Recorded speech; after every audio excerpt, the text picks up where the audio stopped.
Now that we have input our boundary value problem into ANSYS, let's get it to solve it approximately using the finite element method.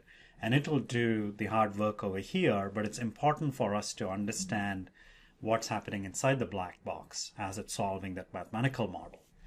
And to do that, I'll go back to my pet framework of what's inside the ANSYS black box. And so we have specified our boundary value problem. Okay, so ANSYS knows what's the boundary value problem we want to solve. We have also given it a mesh, so it's able to use that mesh and discretize that boundary value problem and obtain algebraic equations relating neighboring nodal displacements. And it'll invert those algebraic equations and get displacements at selected points, which the selected points are the nodes. And if I go back to my model and go to mesh statistics, we saw that there were 2442 nodes.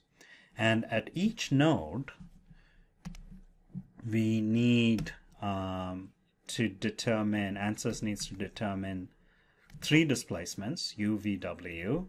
And so the total number of unknown displacements are 7, 3, 2, 6, which you would call the total number of degrees of freedom for this problem.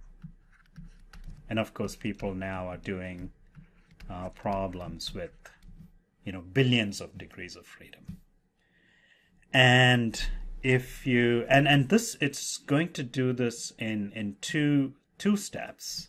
And to see that, which I have talked about for instance, in the big ideas in finite element analysis, if I go to, let's see, let me manipulate the view so that I can see the back face over here.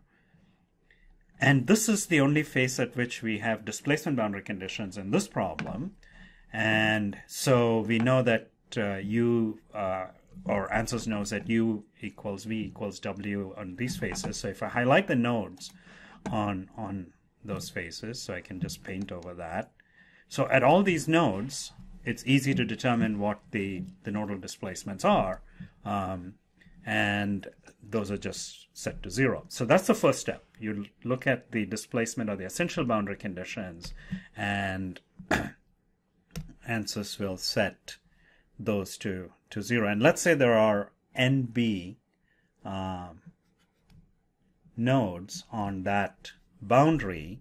So that times 3 you can determine from the displacement conditions, and those all are set to 0.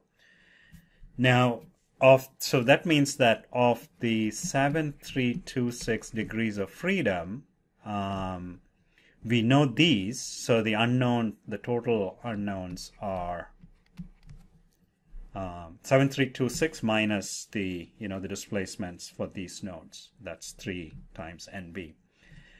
And that's the number of algebraic equations that ANSYS will have to invert. So it'll do it in 2 steps. First, it'll set the nodal displacements at this boundary where it knows the displacements, and then the rest of it'll have to generate algebraic equations.